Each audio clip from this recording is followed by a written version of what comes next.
It all started when Keyaru dreamed of becoming a hero and heard a voice telling him to become stronger. Keyaru had been raised like a son by a woman named Anna, so if he was chosen to be a hero, he promised to repay her kindness and save people like Batman. While Keyaru was doing his daily duties, he heard a whisper about entering the forests. Then, after following the whisper, Keyaru could share their eyes and regain his memory of his previous life. It turned out that Keyaru joined a group of heroes. Although his healing abilities were extraordinary, he always felt pain when using his powers. Because of this, he was treated like a slave by the other heroes. During the battle against the Demon King, the heroes threw everything they had at the Demon King. However, she finally got bored of their pathetic efforts, unleashing her full power to defeat the heroes. The only remaining hero called out to Keyaru and ordered him to heal everyone. But Keyaru smiled evilly and told her there was no way he would heal worthless trash like her. Keyaru revealed that he had acquired drug resistance skills a year ago, and what they didn't know was that by healing many people, he had managed to mimic their abilities. So Keyaru fought off the Demon King's attack while healing himself until he finally defeated her. After the Demon King disappeared, a magic stone appeared, and Keyaru decided to return the world to the past to avenge everyone who had hurt him.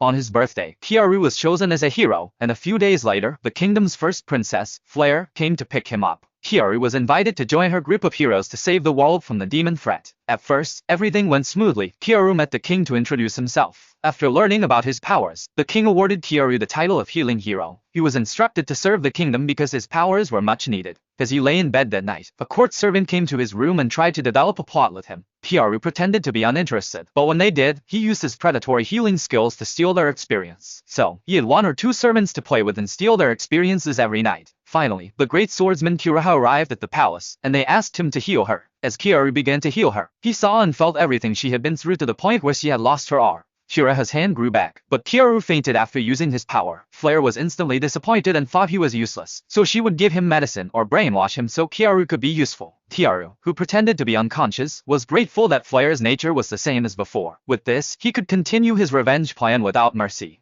これで何のためらいもなく一切の容赦なく復讐できる. Since that day, Flare has gotten him addicted to drugs, and a knight named Leonard tortures him every day. Flare also treated him like a pet and kicked his family's jewelry. Keyaru was forced to use his powers constantly, but this time was a little different from his previous life. When healing people, he used his imitation healing skills to take away their abilities. Among them was the owner of a very useful alchemy ability. Keyaru planned to use that ability to escape from prison. For 6 months, he healed people during the day and was harassed at night, but not like in his previous life, where he was under the influence of drugs. Keyaru had taken action to make sure he would be fine, so all he had to do was wait until he regained consciousness. After being patient and suffering, he finally got news that the king was going to another country. That's when Keyaru began his revenge.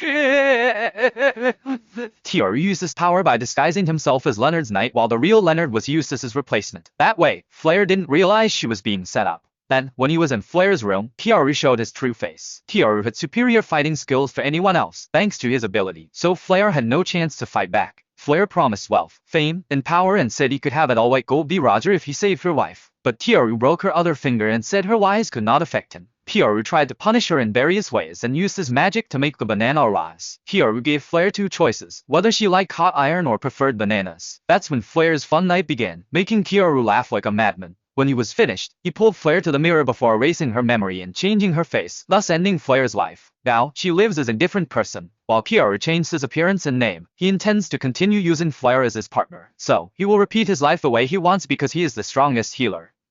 A few days later, they were preparing to leave the kingdom, selling various valuables from the palace, and he decided to leave the capital. When Keyaru was resting, he had a nightmare in which he was still adventuring. Because he couldn't fight, the heroes considered him a useless burden, even though they all depended heavily on his healing powers. In addition, they also often vent their anger on Keyaru, who, under the influence of drugs, can only remain silent when they torture him. Keyaru is grateful to have seen the dream, for it reminds him of what he must do. Keyaru will take revenge on the sword hero and the gun hero. After a few days away from the capital, Keyaru arrived in a city located east of the capital. From his arrival, the city was filled with crime and illegal businesses. He also discovered a dangerous plague that had spread throughout the city. The city's springs have been contaminated by the carcass of a monster, causing people who drink it to get sick. Keyaru drank the water and used its healing power to make a special medicine. After successfully creating a healing potion to overcome the plague, he sold it to a merchant. Because the merchant was interested in buying it again, Keyaru would return to prepare more stock. Before continuing his business, Keyaru planned to buy a slave. He needed a fighting slave who would always obey his orders. A wolf named Setsuna was a slave who was sold while dying.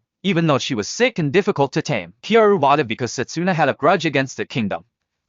After buying her, the first thing to do was cure the disease and wait for Setsuna to recover. Keyaru and Flare went to the previous merchant. The business process was smooth, and Keyaru didn't expect the merchant to be honest. After that, Keyaru returned to treat Setsuna, and when Setsuna recovered, she tried to attack Keyaru. At that moment, Setsuna realized she was no match for him, so she decided to give up and obey everything Keyaru said. To protect her race from being hunted by the royal army, Setsuna is willing to do anything for Keyaru as long as her grudge against the kingdom is avenged, even though her cheeks must be slapped. When night fell, Keyaru visited the werewolf territory that was about to be attacked by the kingdom. When the royal army began to attack, Keyaru entered the battlefield with all his power, claiming to be a sword hero. He did all this to create a stage of revenge for Setsuna so that Setsuna could avenge her without any obstacles. Flare also attacked using large-scale fire magic. Situations like this entertained Keyaru, especially when Flare massacred the royal troops who were supposed to be her subordinates. After that, it was Setsuna's turn to be the main star. Setsuna slaughtered those around her individually by exerting all her strength and winning the battle. Because her revenge had been avenged, Setsuna would now fully Keyaru mind.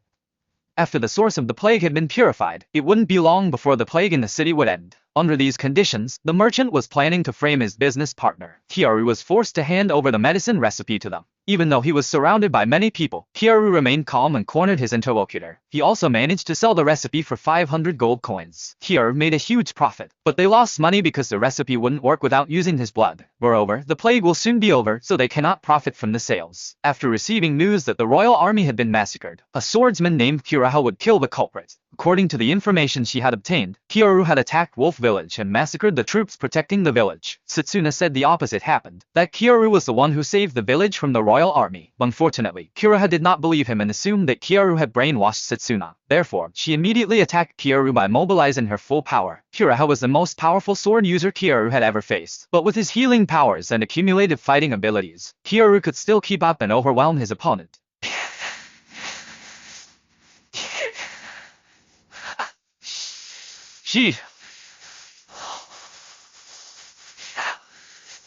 In the end, Keyaru healed Kuraha and got her on his side. Immediately after that, they moved to the bed and began to develop a plot, after which Kuraha said that she had given up and would do whatever he wanted. Meanwhile, Leonard and his soldiers went to Keyaru's village to gather all the residents as part of his plan to take revenge on him for destroying his life.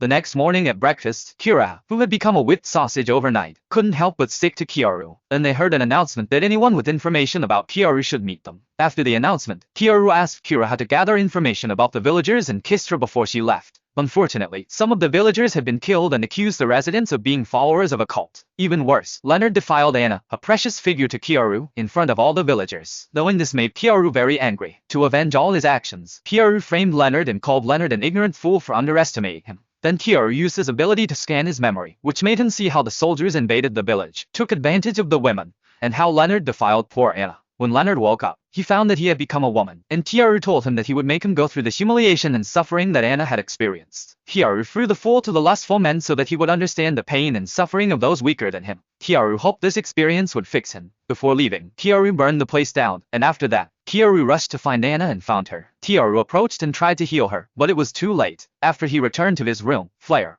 and Setsuna told him to use them as he wished if it would help reduce the pain in his heart. So Keyaru handled her roughly. But while doing so, he realized he was crying and swore it would be the last time he cried because he would make the kingdom pay for all the suffering it had endured. After the royal army failed to capture Keyaru, the royal court would execute innocent citizens. Led by Princess Norn, they would lure the healer hero to reveal himself. Based on his experience in his previous life, Princess Norn was the most troublesome person. She was a demon capable of massacring without feeling guilty. When Keyaru pretended to have lost his mind, only Princess Norn could figure it out and guess his plan. Keyaru was also once used by her to watch over her older sister. This made Keyaru consider her his most dangerous enemy. Therefore, he did not want to deal with her. But because Princess Norn was involved with the attack on his village, Keyaru would make her his target for revenge.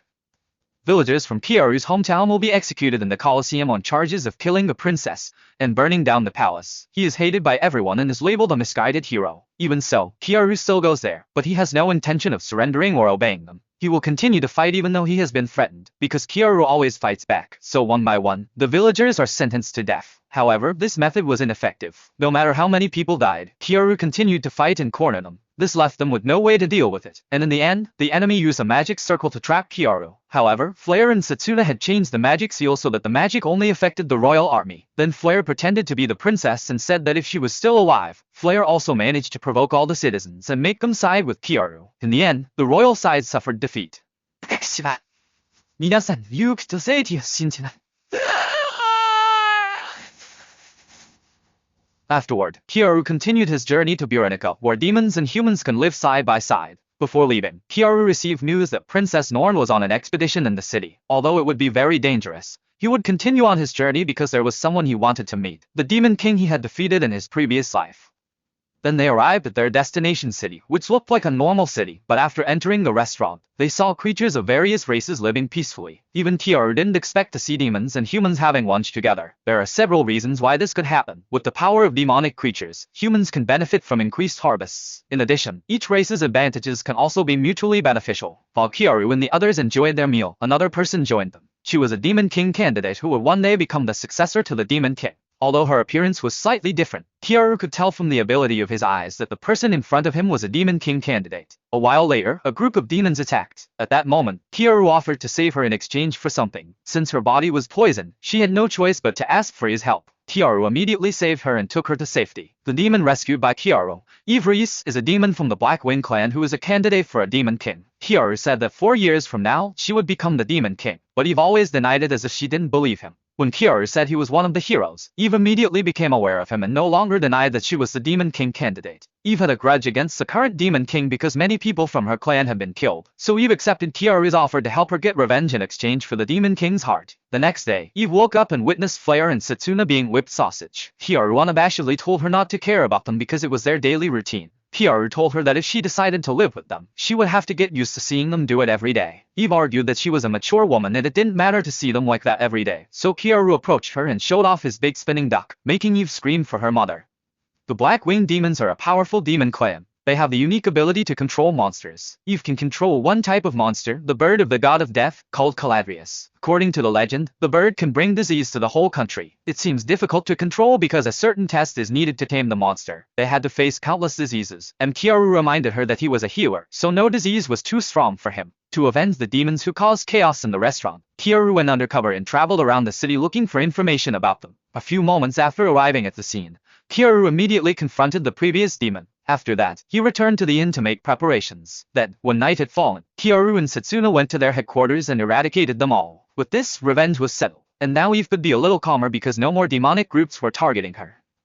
However, the problems that Keyaru would face resurfaced when Keyaru and Flare were traveling around the city. Princess Norn had arrived in the city with her army. Among them was a sword hero. Seeing the sword hero made Keyaru unable to contain his anger. He couldn't focus on the other people around him, to the point of forgetting that one of the three knights was a troublesome person with the nickname Eagle Eye. As long as Keyaru was in town, he wanted to earn enough money, so he would sell quality potions to a merchant who had just become his business partner. The trader's name was Carmen. He came to discuss business with Keyaru and gave information about the hero eyeing beautiful girls around the city. The sword hero seemed lesbian, so to avenge her, Keyaru would set her up by disguising himself as a woman. Therefore, Keyaru asked the girl to wear makeup to increase his appeal. While disguised as a noblewoman, Keyaru carried out his plan. When he was in a certain place, a group of men targeted him. Keyaru told them he was stronger and allowed them to escape. However, because they did not want to obey, Keyaru beat them up. Then Keyaru met Blade in a bar. Blade tried to get close to Keyaru by talking about many things. When Keyaru said he was going home, Blade immediately stopped him. She also gave her a sleeping pill in his drink and asked him to drink it. Unfortunately, Keyaru refused, saying that he had had enough. But Blade drank it and kissed him. Finally, Keyaru passed out, and Blade took his body to her room. Suddenly, the father of one of the girls she had abused said he would make her pay for hurting his daughter, and tried to attack her again. Wade threw Keyaru at him, then Keyaru kicked the man and immediately turned around to slap Wade in the face, which made her angry because Keyaru had touched her face. The sword began to glow, making him realize that it was the sacred sword of Ragnarok, which increased physical abilities and strengthened the healing abilities of its user. Keyaru knew that in that state, he was unbeatable, but he tried his best to fight her. Unfortunately, Blade lifted him by the throat until he passed out from lack of oxygen. When Keyaru woke up, he found his hands and feet tied to the bed. Blade approached the bed to show her big plots. Blade kissed him and tried to plot, but to her horror, she found a rather large banana. Blade recoiled in disgust, and when she vomited up her insides, Keyaru was able to free himself and use a poison knife to cut her. The poison weakened her, so Keyaru revealed he was a man while showing his big banana. Blade couldn't believe she had locked her lips and passed out, so Keyaru declared it was time to begin his revenge. He used his ability to access her memories to know all of Princess Norn's plans.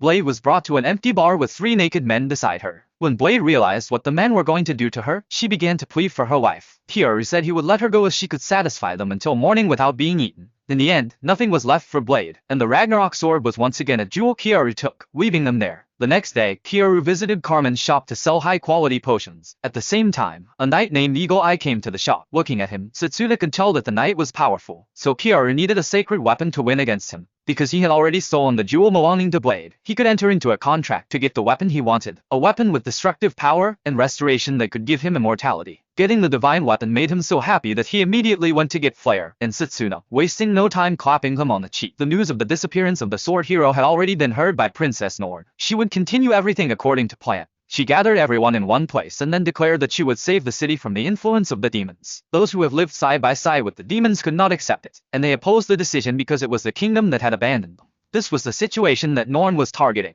When all the citizens opposed her, she ordered the soldiers to eradicate them. Seeing one of his friends become a victim moved Keyaru to take revenge because Norn had attacked his hometown and taken the wife of his friend. But death was not enough to atone for it. Keyaru would make her atone for that mistake for the rest of her life. When the massacre was in progress, Flare acted as a princess to stop them. She made the soldiers realize what they were doing was wrong with logical words and touching their feelings. Norn did not expect her older sister to interfere like this, however, she realized that her sister was being controlled. Keyaru, who was already behind them, immediately broke into her room. Then, he fought against a strong knight nicknamed Eagle Eye. In the fight, Keyaru was exposed to a very dangerous poison. Fortunately, he already had a sacred weapon that could heal wounds. Eagle Eye thought he would die if touched, but Keyaru could still kill him even without touching his target.